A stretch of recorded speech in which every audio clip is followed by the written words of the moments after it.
प्रणम्य शिरसा देवं गौरीपुत्रं विनायकं भक्तावासं स्मरे नित्यं मायुं कामार्थसिद्धये। प्रणम्य शिरसा देवं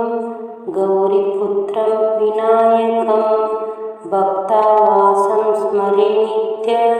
मायुं कामार्थसिद्धये। प्रणम्य शिरसा देवं गौरीपुत्रं विनायकं भक्तावासं स्मरे नित्यं मायुं कामार्थसिद्धये। प्रणम्य शिरसा देवं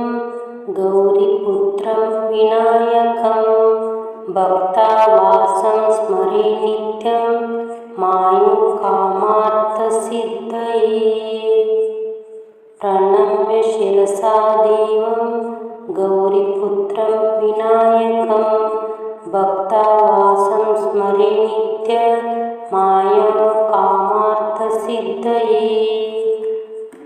प्रणम्य शिरसा देवं गौरीपुत्रं विनायकं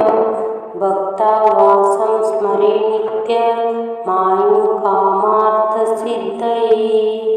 प्रणम्य शिरसा देवं गौरीपुत्रं विनायकं भक्तावासं स्मरे नित्यं मायुं कामार्थसिद्धये। प्रणम्य शिरसा देवं गौरीपुत्रं विनायकं भक्तावासं स्मरे नित्यं मायुं कामार्थसिद्धये। प्रणम्य शिरसा देवं गौरीपुत्रं विनायकं भक्तावासं स्मरे नित्यं मायुं कामार्थसिद्धये। प्रणम्य शिरसा देवं गौरीपुत्रं विनायकं भक्तावासं स्मरे नित्यं मायुं कामार्थसिद्धये। प्रणम्य शिरसा देवं गौरीपुत्रं विनायकं भक्तावासं स्मरे नित्यं मायुं कामार्थसिद्धये। प्रणम्य शिरसा देवं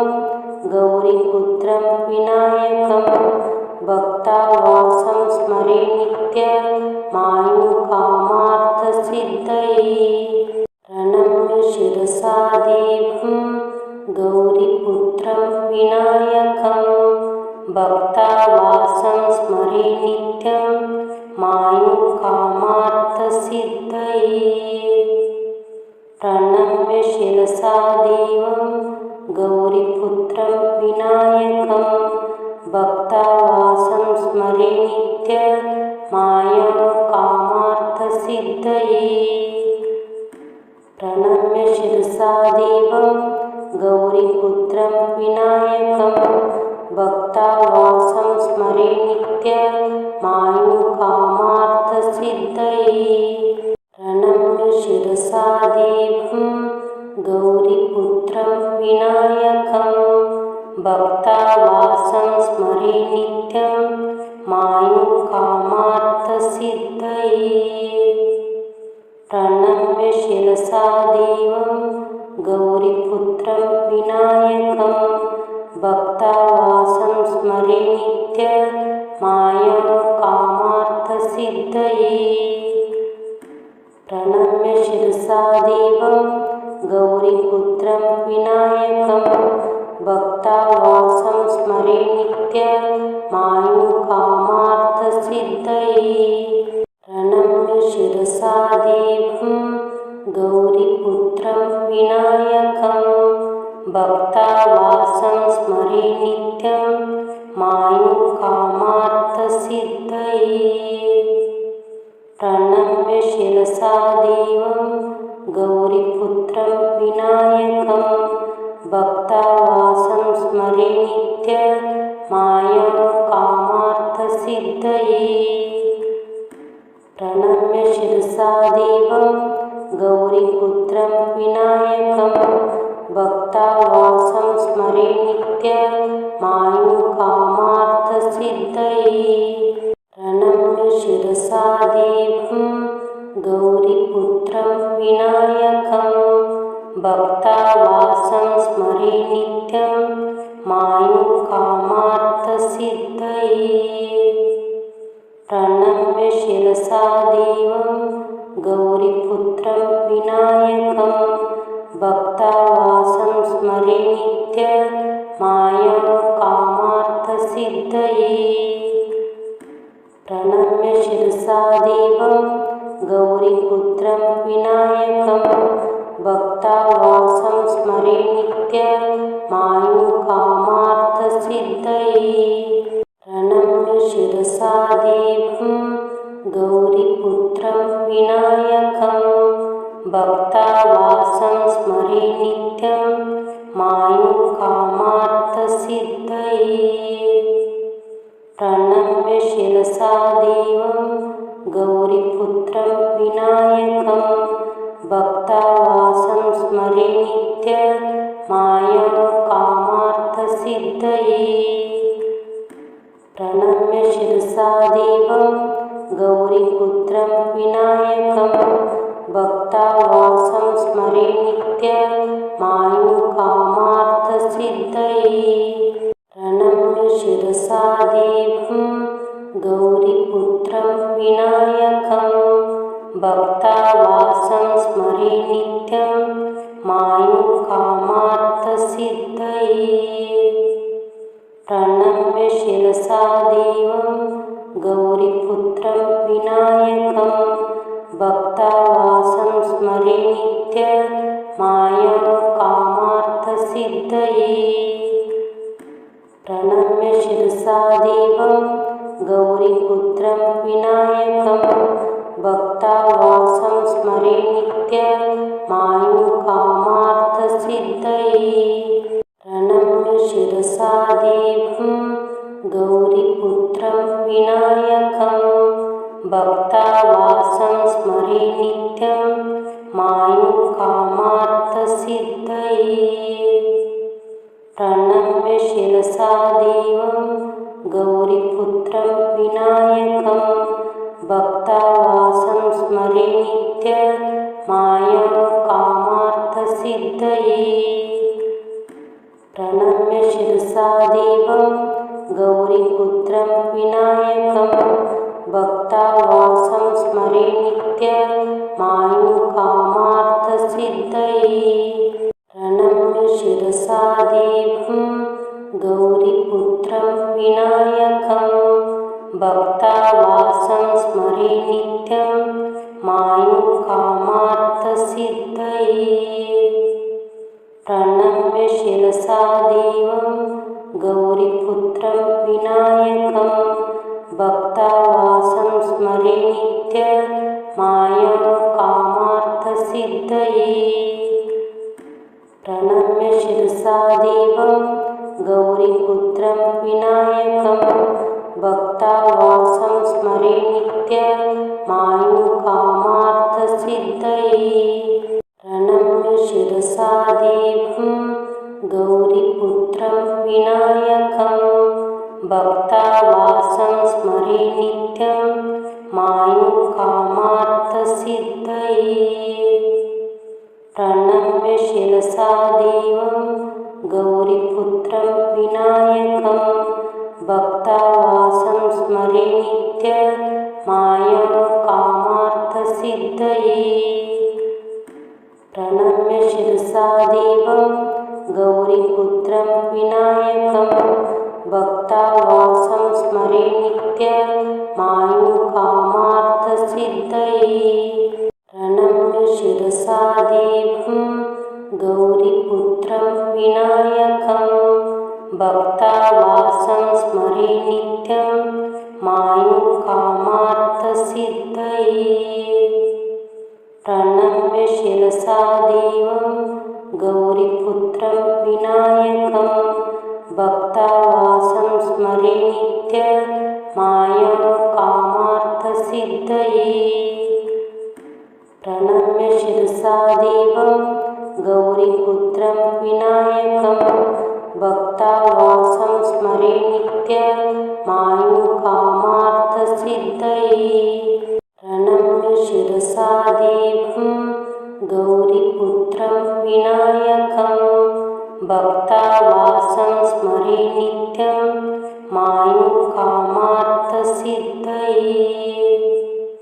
प्रणम्य शिरसा देवं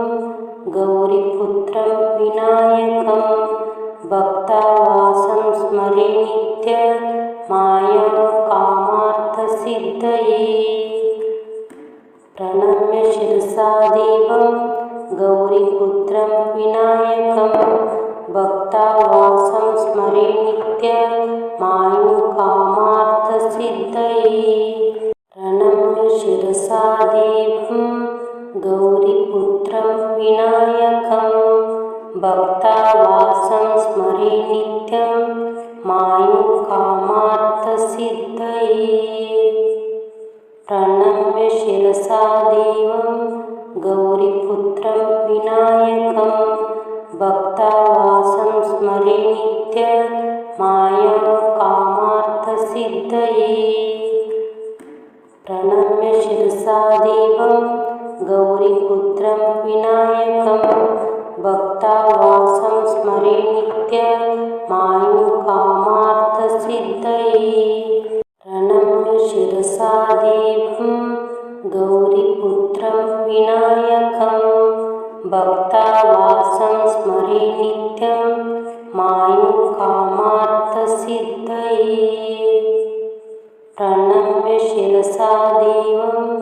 गौरीपुत्रं विनायकं भक्तावासं स्मरे नित्यमायुकामार्थसिद्धये प्रणम्य शिरसा देवं गौरीपुत्रं विनायकं भक्तावासं स्मरे नित्यमायुकामार्थसिद्धये प्रणम्य शिरसा देवं गौरीपुत्रं विनायकं भक्तावासं स्मरे नित्यं मायुकामार्थसिद्धये प्रणम्य शिरसा देवं गौरीपुत्रं विनायकं भक्तावासं स्मरे नित्यमायुकामार्थसिद्धये प्रणम्य शिरसा देवं गौरीपुत्रं विनायकं भक्तावासं स्मरे नित्यमायुकामार्थसिद्धये प्रणम्य शिरसा देवं गौरीपुत्रं विनायकं भक्तावासं स्मरे नित्यं मायुकामार्थसिद्धये प्रणम्य शिरसा देवं गौरीपुत्रं विनायकं भक्तावासं स्मरे नित्यमायुकामार्थसिद्धये प्रणम्य शिरसा देवं गौरीपुत्रं विनायकं भक्तावासं स्मरे नित्यमायुकामार्थसिद्धये प्रणम्य शिरसा देवं गौरीपुत्रं विनायकं भक्तावासं स्मरे नित्यं मायुकामार्थसिद्धये प्रणम्य शिरसा देवं गौरीपुत्रं विनायकं भक्तावासं स्मरे नित्यमायुकामार्थसिद्धये प्रणम्य शिरसा देवं गौरीपुत्रं विनायकं भक्तावासं स्मरे नित्यमायुकामार्थसिद्धये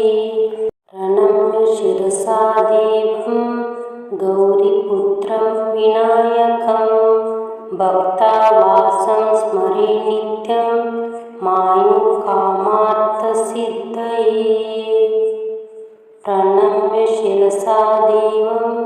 गौरीपुत्रं विनायकं भक्तावासं स्मरे नित्यमायुकामार्थसिद्धये प्रणम्य शिरसा शिरसादेवं गौरीपुत्रं विनायकं भक्तावासं स्मरे नित्यमायुकामार्थसिद्धये प्रणम्य शिरसा देवं गौरीपुत्रं विनायकं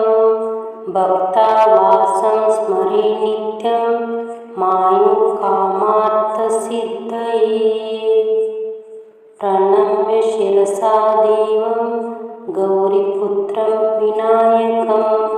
भक्तावासं स्मरे नित्यमायुकामार्थसिद्धये प्रणम्य शिरसा देवं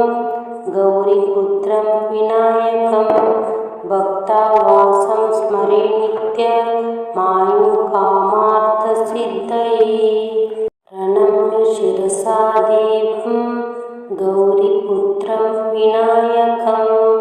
भक्तावासं स्मरे नित्यं मायुकामार्थसिद्धये प्रणम्य शिरसा देवं गौरीपुत्रं विनायकं भक्तावासं स्मरे नित्यमायुकामार्थसिद्धये प्रणम्य शिरसा देवं गौरीपुत्रं विनायकं भक्तावासं स्मरे नित्यमायुकामार्थसिद्धये